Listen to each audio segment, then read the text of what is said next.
Assalamualaikum warahmatullahi wabarakatuh. Saya Darmayani, mahasiswi dari Prodi KPI STAN Malabo, Aceh Barat. Mata kuliah Manajemen Media Penyiaran dengan dosen pembimbing Bapak Ilham MA. Berikut video pemaparan makalah yang berjudul Bentuk-bentuk Organisasi Media Penyiaran Radio dan TV. Organisasi media penyiaran bisa sangat beragam dan ditentukan oleh ukuran organisasinya.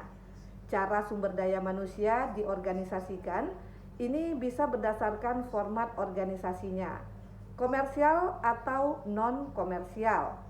Atau dalam konteks Indonesia, pengorganisasian sumber daya ini bisa berdasarkan jenis penyiaran, yaitu penyiaran swasta, publik, ataupun komunitas.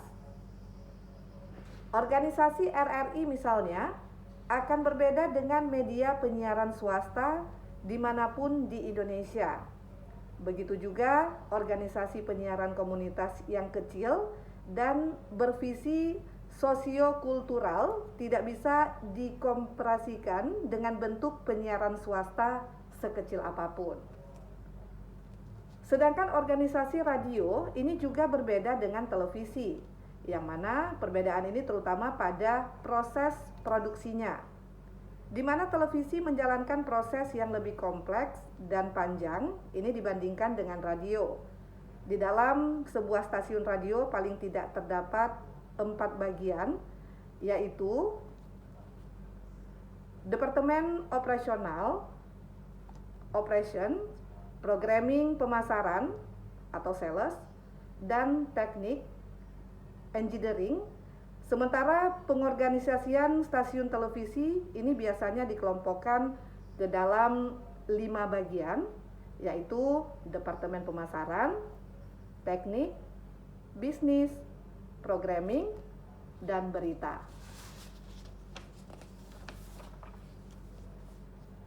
Berikut ini sedikit penjelasan untuk tiap departemen pada media radio dan juga televisi.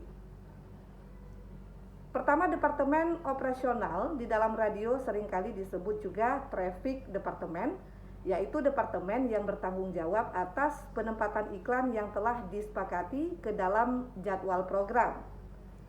Sedangkan yang kedua, Departemen Program adalah bagian yang bertanggung jawab dengan apapun yang terdengar ini dari sebuah stasiun radio yang meliputi musik, berita, ataupun hal-hal yang berkaitan dengan publik. Sementara yang ketiga, ini Departemen Teknik, yaitu bagian yang hanya memiliki satu fungsi utama, ini menjaga stasiun pada kemungkinan sinyal terbaik.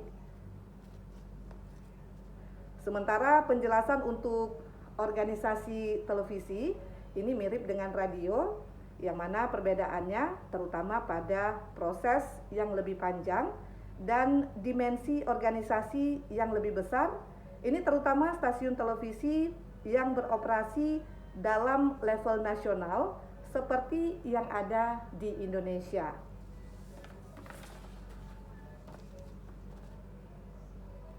Lalu bagaimana sebuah stasiun radio ini melakukan strategi programming? Nah, yaitu dengan langkah pertama adalah dengan menentukan format hall ini berdasarkan 2 jenis analisis, yaitu eksternal atau internal. Analisis internal ini berasal dari pemahaman yang baik atas sumber daya di dalam organisasi sendiri. Sementara analisis eksternal ini adalah cara bagaimana memahami konteks di luar organisasi media penyiaran. Itu yang pertama. Yang kedua, melakukan seleksi format. Nah, seleksi ini adalah yang mana kita memilih salah satu posisi format yang unik tersendiri dan tidak berkaitan dengan organisasi penyiaran serupa. Atau pilihan yang lain, ini adalah bertarung atau disebut juga dengan head to head dengan organisasi penyiaran yang telah ada melalui format yang sama. Nah, sedangkan langkah yang berikut ya. Langkah keempat ya, ini tadi langkah kedua, kita ke langkah yang ketiga ya. Yang mana langkah ketiga itu dengan melakukan analisis audiens, yaitu melihat audiens yang ada maupun yang potensial melalui cara pandang demografis atau psikografis. Informasi mengenai audiens secara demokratis ini biasa diperoleh melalui riset survei. Sedangkan kita beralih ke yang keempat, itu langkah keempat adalah menentukan roda atau format ya, roda format stasiun radio. Ini terdapat 4 putaran, yaitu personalitas, ada musik, tal, dan juga iklan. Kita beralih ke televisi. Bagaimana dengan programming untuk televisi? Secara umum format untuk stasiun televisi itu ada 2, yaitu berita dan juga hiburan, atau disebut juga dengan entertainment, walau pada kenyataannya, terutama di Indonesia, tidak ada yang menetapkan format secara utuh penuh. Walaupun begitu, hal yang menarik adalah berkembangnya format berita di seluruh dunia sejak dekade 1990-an. Ini yang pertama kali dirintis oleh CNN di Amerika Serikat.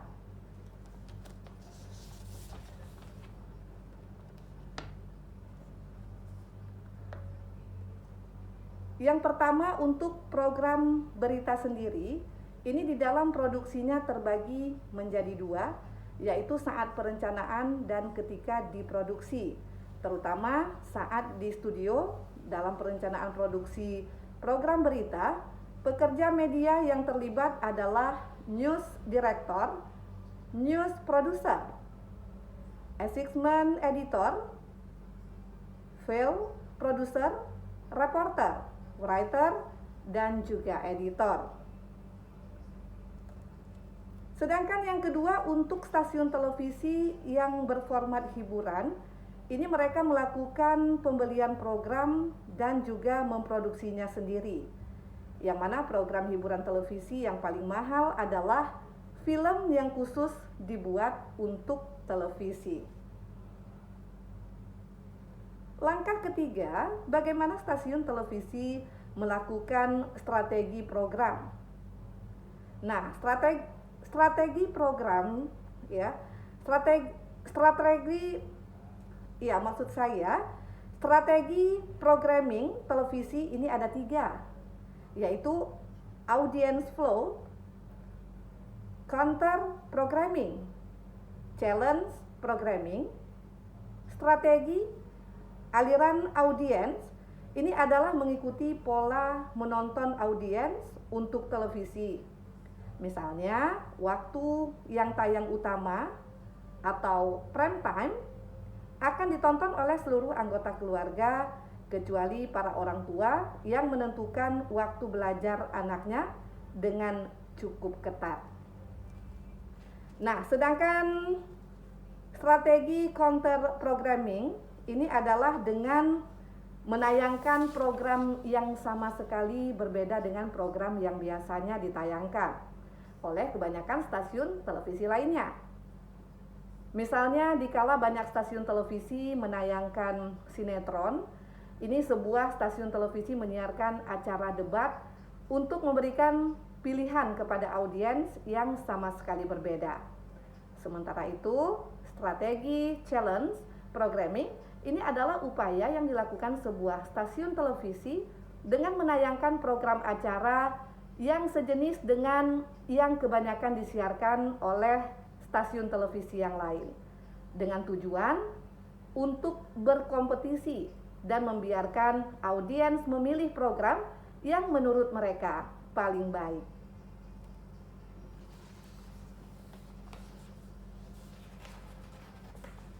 Demikian tadi pemaparan audio makalah dari saya, Darmayani, yang berjudul Bentuk-bentuk organisasi media penyiaran, radio, dan TV.